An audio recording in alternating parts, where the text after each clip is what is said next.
Sí, hay que dejar bien claro, hermano, que el evangelio que le encargó al apóstol Pablo, al apóstol Pedro, al apóstol Tomás y a todos los apóstoles que hasta el día de hoy ha escogido nuestro Dios a través de Cristo, no es un evangelio escrito en un libro, en pergaminos. O sea, no es este. No es este. No es el que le encargó a ellos. No. Ni el que le encargó tampoco al apóstol del Señor nuestro hermano Aarón, ni el que le encargó tampoco al apóstol del Señor nuestro hermano Samuel, ni hoy a nuestro hermano y apóstol de Jesucristo en la San Joaquín García. Hay que hablarlo ya así, bien claro, ¿no? No es este libro lo que les encargó. Hermano y apóstol de Jesucristo en la San Joaquín García. Hay que hablarlo ya así, bien claro, ¿no? No es este libro. No es este libro. No es este libro. No es este libro.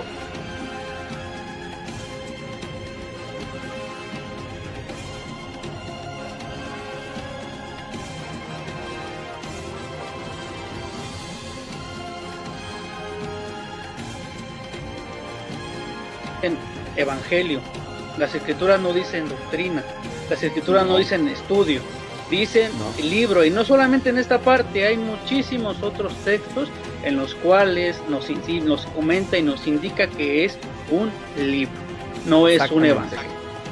Hermano, dice José Arreola, para quitarle su duda a él o la pregunta, lo que dice.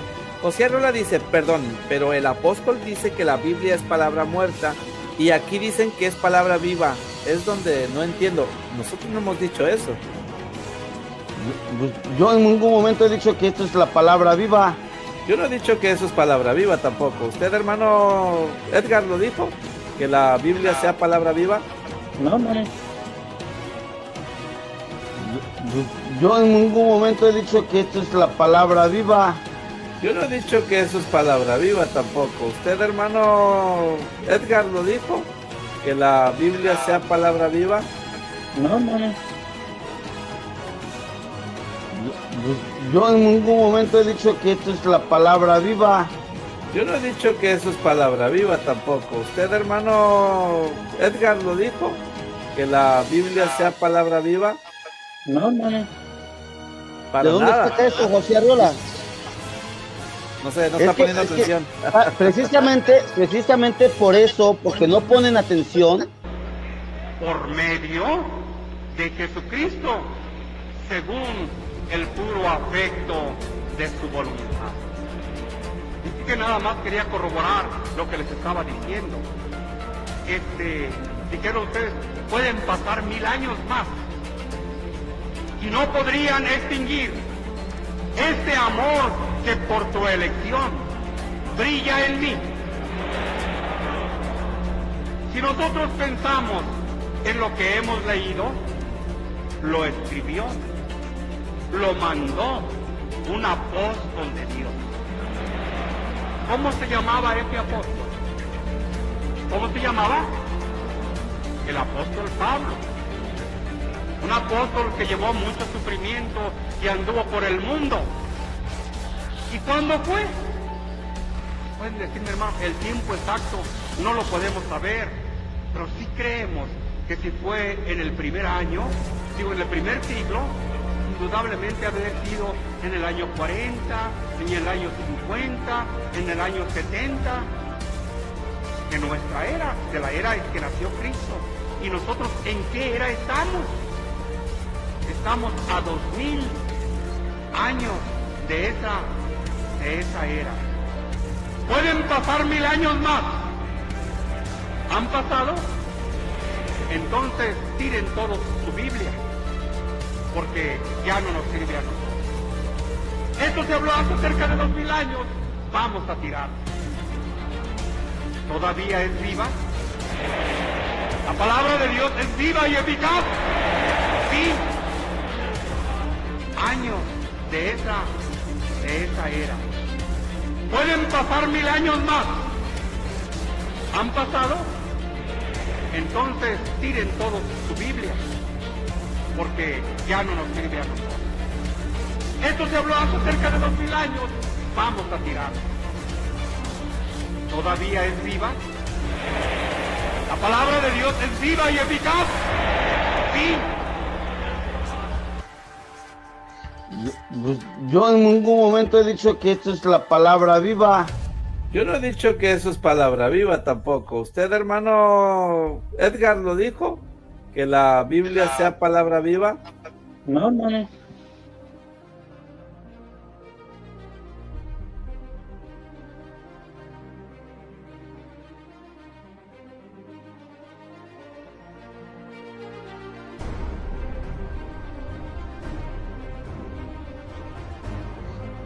Pues yo en ningún momento he dicho que esto es la palabra viva. Yo no he dicho que eso es palabra viva tampoco. ¿Usted, hermano Edgar, lo dijo? ¿Que la Biblia sea palabra viva? Pues entonces está la advertencia en este libro que es la palabra revelada de Dios en aquellos tiempos para los hombres de Dios y que ahora son para nosotros enseñanza y guía para conocer el camino de la verdad. Perdón, nosotros ya no necesitamos ese escrito. No. Tenemos a un apóstol entre nosotros. El Espíritu de Dios camina en medio de esta iglesia.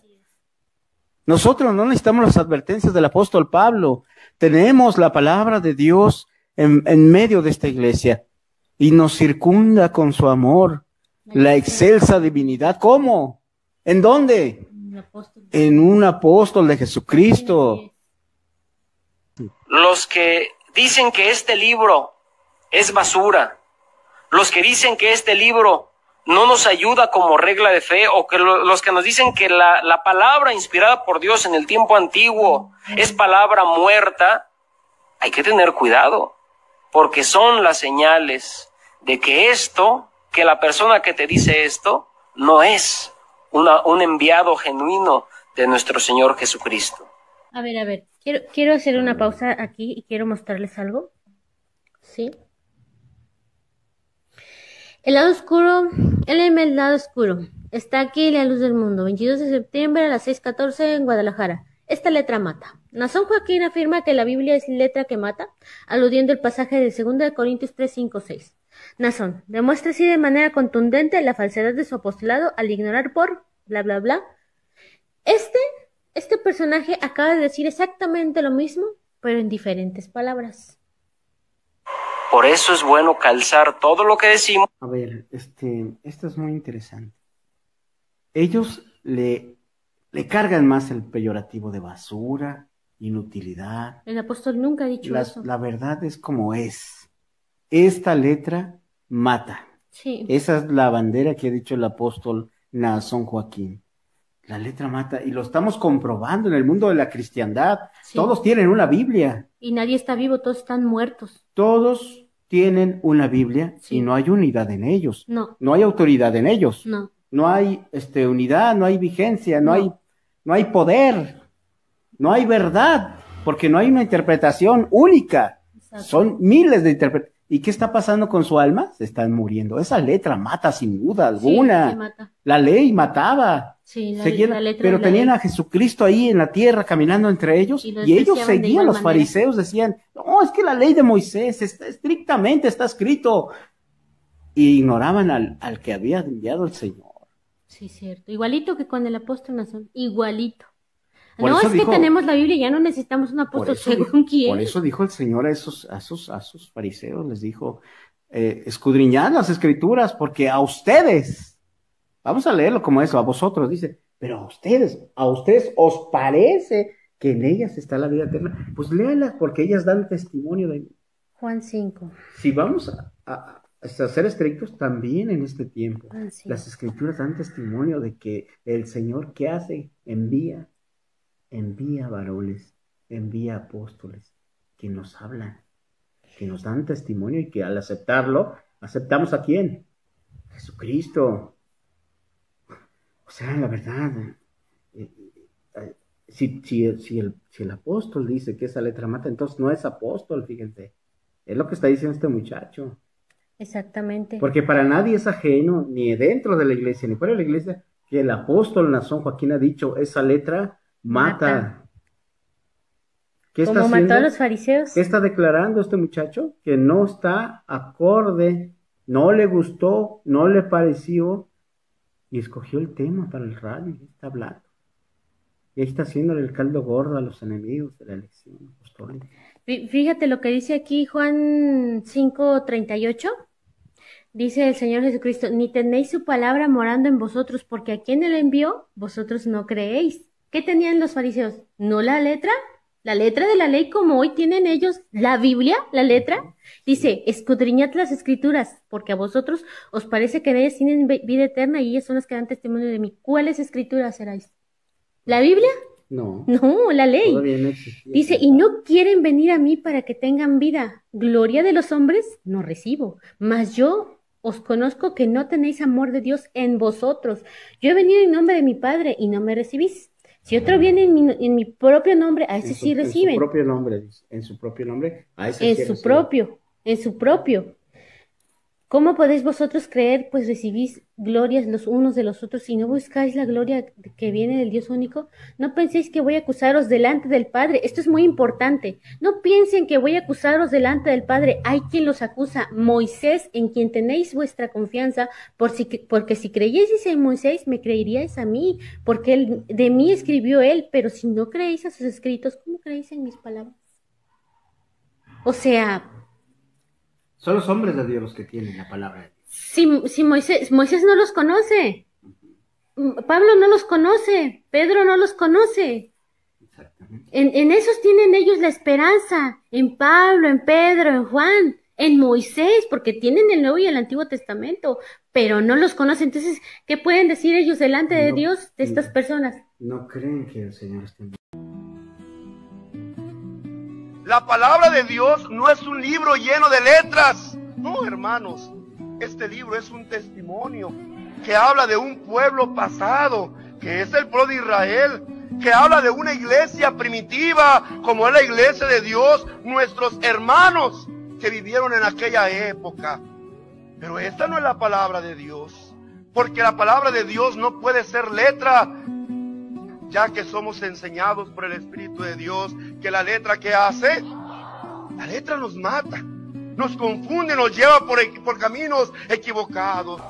Porque la doctrina del apóstol Pedro, la que quedó escrita en este libro, no es para nuestra salvación. La doctrina del apóstol Pablo, que está plasmada en este libro, no es para nuestra salvación. ¿Y por qué dice, hermano Nazón, que esa palabra, no, hermanos, ahora no tiene validez para nuestra vida eterna? Porque ellos no pueden responder por esa palabra. Y entonces, ¿qué hacemos? Hermanos, sigue habiendo palabra de Dios en la tierra. Sigue existiendo el evangelio eterno en la tierra, porque en la tierra sigue habiendo siervo de Dios. Conforme al plan de qué, hermanos? Conforme al plan de Dios.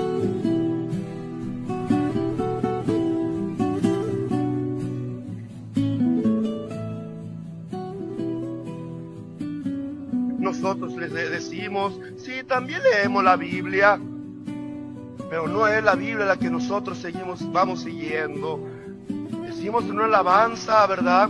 Libro santo, por Dios inspirado. ¿Nos referimos a este libro? No, hermanos, porque si fuera esta letra, igual estaríamos como los otros, confundidos. La palabra de Dios es poder.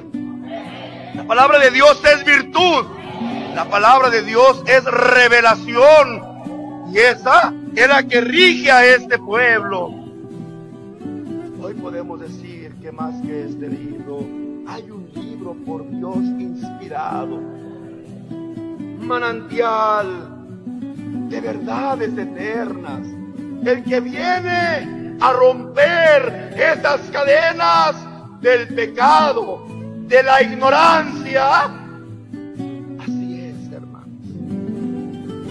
¿Sabes cuál es ese libro? Y ese libro te está hablando hoy para decirte, hay una voluntad de Dios.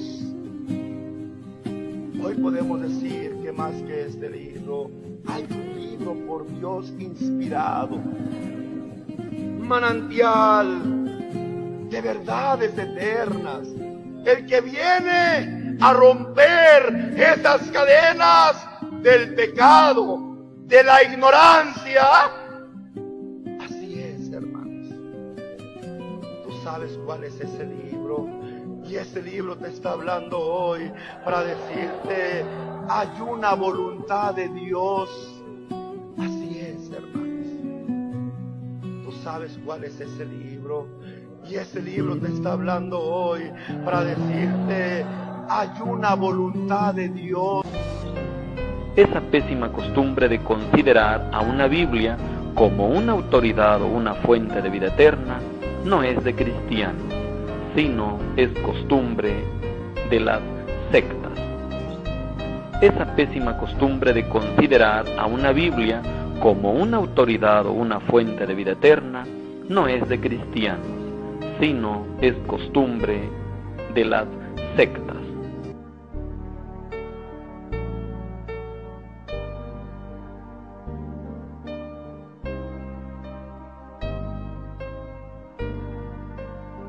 Entonces, ¿es malo que la gente lea la Biblia y sus traducciones?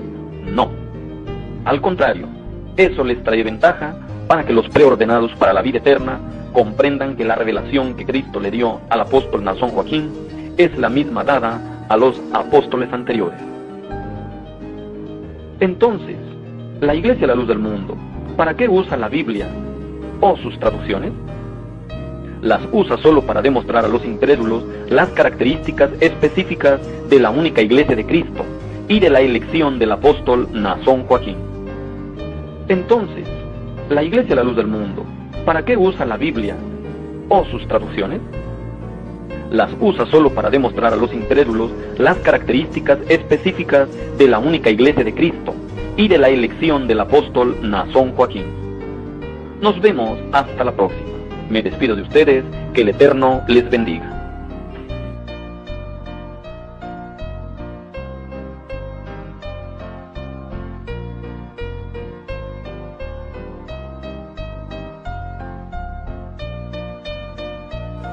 Yo pienso que es un libro que deberíamos, unos dicen que ya un líder religioso anda diciendo que ya la Biblia es obsoleta, que hay que hacer algo nuevo. No sé si lo dijo él.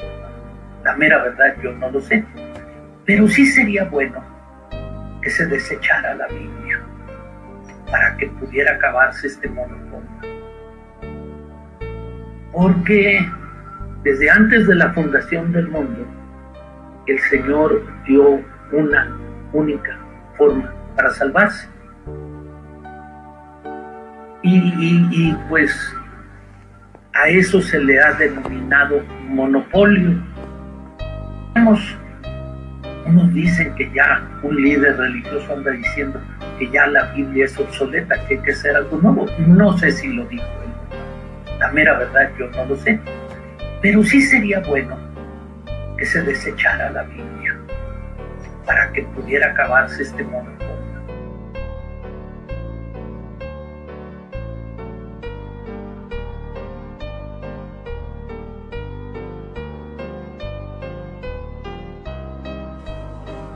Ese conocimiento, esa inteligencia que había en el apóstol Pablo, y él era un hombre sabio humanamente, porque humanamente él se había criado, hermanos, a los pies de un doctor de la ley, pero aquello, decía él, yo lo tengo por basura. Oyes, aquel conocimiento, ¿cómo lo tenía el apóstol Pablo? Y quiero aclarar una cosa, hermanos, que aquel conocimiento que él tenía por basura era esta letra. Vamos a ver lo que nos dice en la primera de Corintios, capítulo 4, versículo 6, para la honra y la gloria del Señor. Que mi hermana ha leído. Pero esto, hermanos, lo he presentado como ejemplo en mí y en Apolos por amor de vosotros, para que nosotros aprendáis a no pensar más de lo que está escrito, no sea que por causa de uno os envanezcáis unos contra otros. Nuestro pensamiento debe de estar ejercitado para razonar lo que está escrito. ¿Qué nos enseña la palabra del Señor?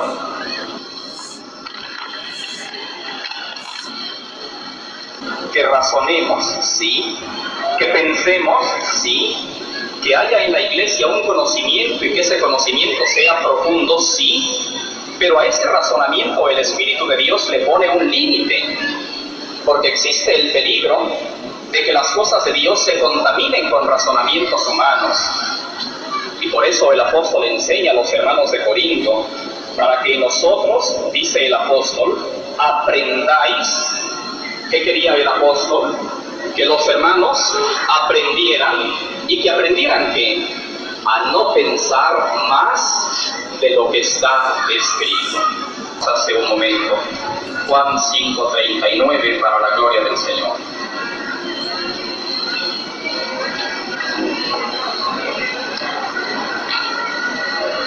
Dios les pague a nuestras hermanas.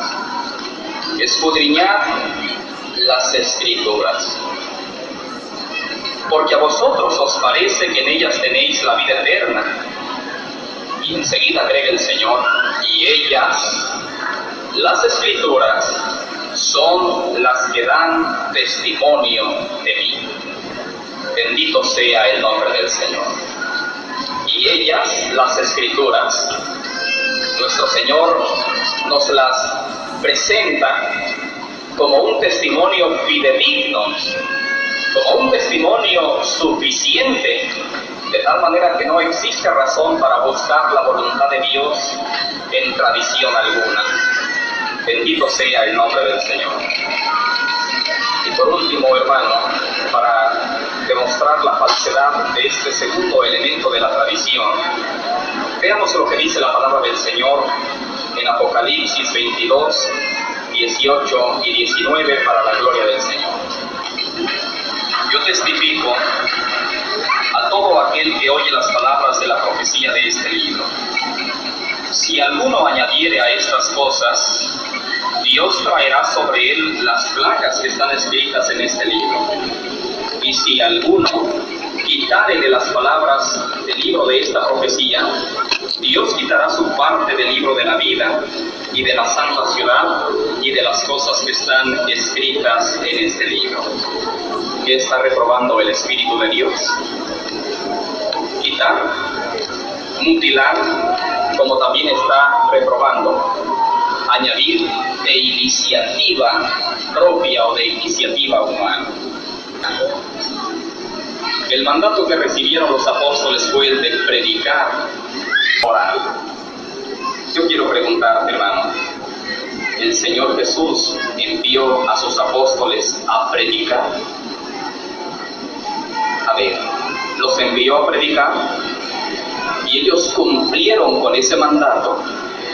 Y ese mandato de la predicación no solo descansó en los apóstoles, sino en todos aquellos seguidores del Señor, en todos sus discípulos, en todos sus creyentes. Debían ellos de cumplir con esta función, con esta tarea de predicar el Evangelio de Jesucristo. Los apóstoles, los discípulos en general del Señor, cumplieron el mandato de Cristo. Sí, predicaron. Sí, te pregunto, ¿predicaron? Sí, ¿cómo predicaron? No estemos tan seguros. A ver, vamos a ver qué tomaban los apóstoles y los discípulos del Señor y los creyentes del Señor, qué tomaban como base para su predicación. Hechos 8:35, para la gloria del Señor.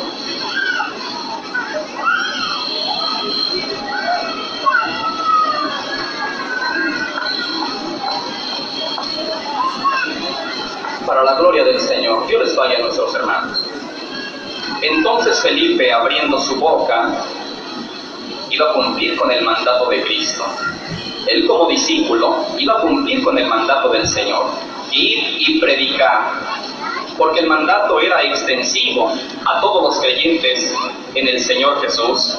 Entonces Felipe, abriendo su boca y comenzando desde esta escritura, le anunció el Evangelio de Jesús. Por supuesto que los apóstoles, como todos los demás creyentes del Señor, utilizaron, hermanos, sus labios para testificar el Evangelio de Jesucristo. Pero para poder despertar la fe en aquellos que les escuchaban, ellos utilizaron un medio.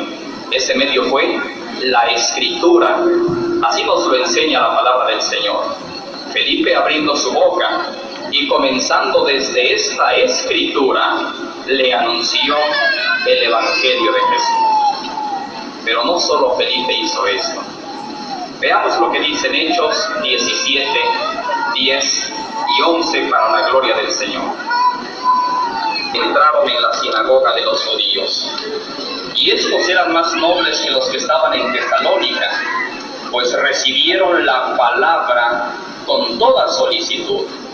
Pero para recibir esa palabra, dice también, hermanos, el testimonio que estamos leyendo, que utilizaban un medio, escudriñando cada día las escrituras para ver si estas cosas eran así. ¿De qué instrumento se valían los creyentes de nuestro Señor Jesús, nuestros hermanos de la primitiva iglesia? ¿De qué medio, de qué instrumento se valían para cumplir con el mandamiento de Cristo de predicar su evangelio? ¿De qué medio, hermanos del coro? ¿De qué medio? ¿Ustedes, hermanos, de qué medio? De las escrituras. La predicación la realizaban con base en ¿qué? Con base en las escrituras. De lo que dice también en Hechos 18. Vamos a leer únicamente el versículo 27 y 28 para la gloria del Señor. Es porque tu hermano piensa que es preferible la participación de muchos a que estemos muchas ocasiones, lamentablemente, durmiéndonos o que estemos distraídos. Es preferible esto, la masiva participación, a que en ocasiones, hermanos, estemos con nuestro pensamiento muy distante de este lugar. Hemos venido a este lugar para que nuestras almas salgan edificadas, y para ello nuestra atención debe de estar puesto en lo que estamos hablando. Damos un testimonio más. Dice la palabra del Señor, porque con gran vehemencia refutaba públicamente a los judíos, demostrando por las escrituras que Jesús era el Cristo. Como creyente cumplía el mandamiento dado por Cristo, ir y predicar el Evangelio. ¿Y qué instrumento utilizaba para predicar el Evangelio? Las escrituras. Y por las escrituras demostraba que Jesús era el... Vamos a ver lo que nos dice en Juan, capítulo 21, del verso 20 al verso 23, para la gloria del Señor. Vio que le seguía el discípulo a quien amaba Jesús, el mismo que en la cena se había recostado al lado de él, y le había dicho: Señor, ¿quién es el que te ha de entregar? Cuando Pedro le vio, dijo a Jesús: Señor, ¿y qué de este? Jesús le dijo: si yo quiero que él quede hasta que yo venga, ¿qué a ti? Hermano, el Señor estaba diciendo que aquel discípulo amado quedaría hasta que él viniera. A ver, eso era lo que el Señor estaba diciendo. Estaba declarando el Señor que aquel discípulo amado permanecería hasta la venida del Señor. No, el Señor lo que dijo fue: si quiero que él quede hasta que yo venga, si quiero que él quede, no está dando ni un mandamiento, ni haciendo una declaración de algo que va a acontecer o a suceder, sino que él le dice: si yo quisiera que él quedara hasta que yo viniere, ¿qué a ti?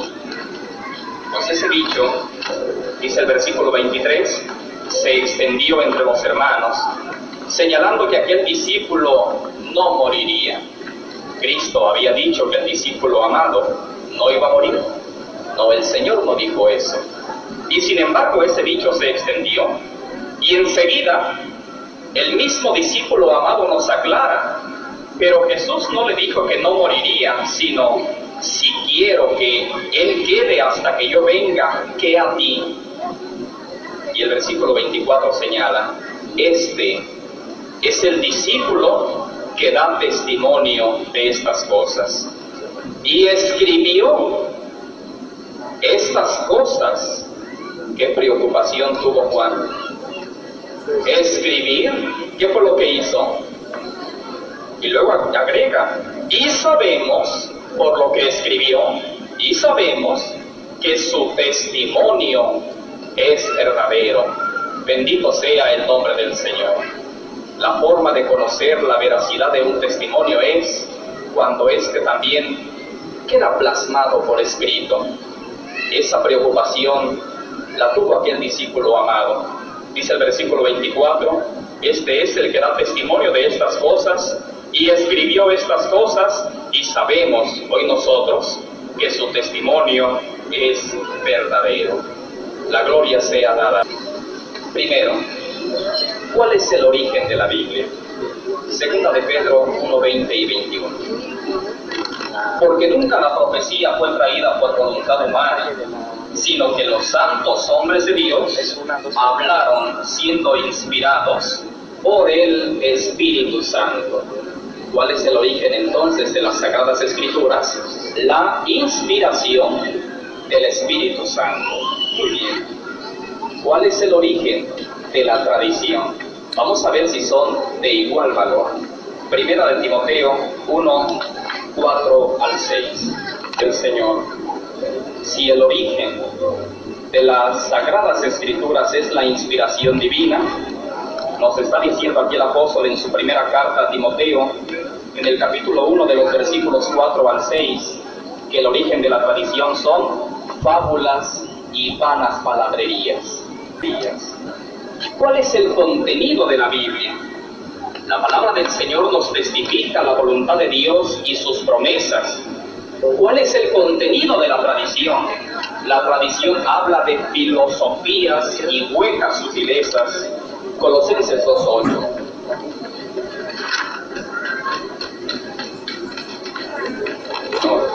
Mirad que nadie os engañe por medio de filosofías y huecas sutilezas, según las tradiciones de los hombres, conforme a los rudimentos del mundo, y no según Cristo. Mientras que la Sagrada Biblia nos testifica la voluntad de Dios y sus promesas, la tradición contiene filosofías y huecas sutilezas. Por último, ¿cuál es la consecuencia de cumplir, de seguir lo que nos enseña la Sagrada Biblia? Vamos a ver lo que dice en 2 de Timoteo 3:14. En la gloria del Señor. Dice la palabra del Señor, y que desde la niñez has sabido las Sagradas Escrituras, las cuales te pueden hacer sabio para la salvación por la fe que es en Cristo Jesús. Toda la Escritura es inspirada por Dios, útil para enseñar, para redarguir, para corregir, para instruir en justicia, a fin de que el hombre de Dios sea perfecto y enteramente preparado para toda buena obra. Bendito sea el nombre del Señor. ¿Y cuál es la consecuencia de la tradición? Marcos 7:9. Si la consecuencia de la Sagrada Escritura es hacer sabio, enseñar, redarguir, corregir, instruir en justicia, la consecuencia de la tradición es invalidar el mandamiento de Dios.